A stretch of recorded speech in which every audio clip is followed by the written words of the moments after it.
નમસ્કાર, એજ્યુસફર તરફથી આપનું સ્વાગત છે. એક્સેલ વિડિયો 7, એક્સેલમાં ફોર્મ્યુલા 2, સરવાળો, ટકા અને ગ્રેડ. આગળના વિડીયોમાં આપણે સરવાળો, સરેરાશને કેટલી નાની એ બધું જોઈ ગયા હતા. એ ખાલી શીખવા માટે જ હતું. અહીં હું એમને ડિલીટ કરું છું. અહીં મેં ફોર્મ્યુલા તૈયાર કરી છે, તેમ છતાં ફરીને આપણે કરીશું. અહીંથી એને હું સાફ કરું છું. હવે અહીં હું મારા માઉસ પોઇન્ટરને રાખીને સમ આપું છું, એટલે આ આડીમાં આવી ગયું છે. એન્ટર આપું છું. જો આ સરવાળો થઈ ગયો છે. હવે હું એ સરવાળાને આ રીતે ખેંચીશ એટલે બધી રોમાં સરવાળો થઈ જશે. હવે મારે ટકા કાઢવા છે. બરાબરની નિશાની કરું છું.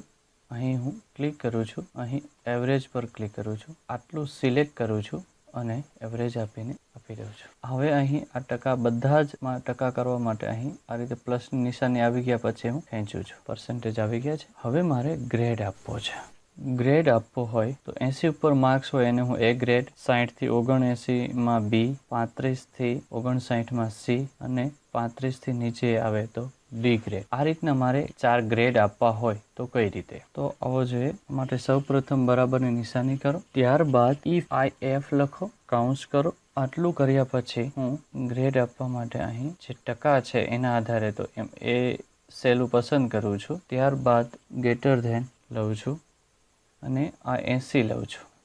ત્યારબાદ અહીં અલ્પ વિરામ મૂકું છું અને મારે જે વિગત એ જોઈએ છે તો એ માટે હું આ ઇન્વર્ટેડ કોમામાં એ લખીશ. ફરી ઇન્વર્ટેડ કોમા આપું છું. આ વાત થઈ મારે એ ગ્રેડની. ફરી અલ્પ વિરામ આપું છું. ફરી ઇફ લખું છું. ફરી કાઉન્સ આપું છું આ રીતનો અને ત્યાં બી ગ્રેડ માટે એ જ સેલ પસંદ કરું છું. ગ્રેટર ધેન 60 અલ્પ વિરામ, ઇન્વર્ટેડ કોમામાં બી, ઇન્વર્ટેડ કોમા પૂરા, અલ્પ વિરામ, ફરી ઇફ લખું છું. ફરી કાઉન્સ, ફરી સી ગ્રેડ માટે એ સેલ પસંદ કરું છું. ગ્રેટર ધેન 35 લખું છું અહીંયા, અલ્પ વિરામ, ઇન્વર્ટેડ કોમામાં સી, ઇન્વર્ટેડ કોમા પૂરા, અલ્પ વિરામ. હવે મારે 35 થી નીચે ડી ગ્રેડ જોઈએ છે. ફરી ઇફ લખું છું. ફરી કાઉન્સ, ફરી એ જ સેલ પસંદ કરું છું. અહીં પણ ગ્રેટર ધેન 0 પસંદ કરું છું. 0 થી 35, અલ્પ વિરામ, ઇન્વર્ટેડ કોમામાં ડી,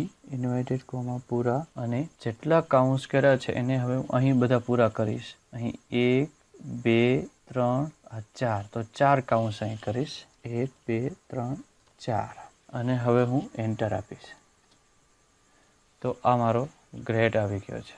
હવે ABCD ચારેય ગ્રેડ આવી ગયા છે. કયો વિદ્યાર્થી કયા ગ્રેડમાં છે જોવા માટે અહીં બરાબર સેલ પસંદ કર્યા પછી ખૂણામાં લઈ જે પ્લસની નિશાની આવે ત્યારે આ રીતે ખેંચવાનું છે.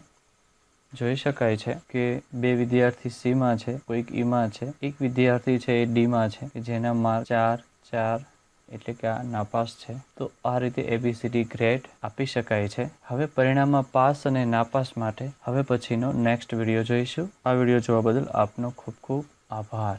જો આપને વિડીયો ગમ્યો હોય અને આવા વધારે નવા અપડેટ આપ મેળવવા માંગતા હો તો પ્લે સ્ટોરમાં જઈ એજ્યુસફર લખી સર્ચ કરો. આ એપ્લિકેશન ઉપર નવા અપડેટ આપતા રહીશું અને હા, આપને એપ્લિકેશન ગમે તો અમને 5 સ્ટાર પણ આપવા વિનંતી છે.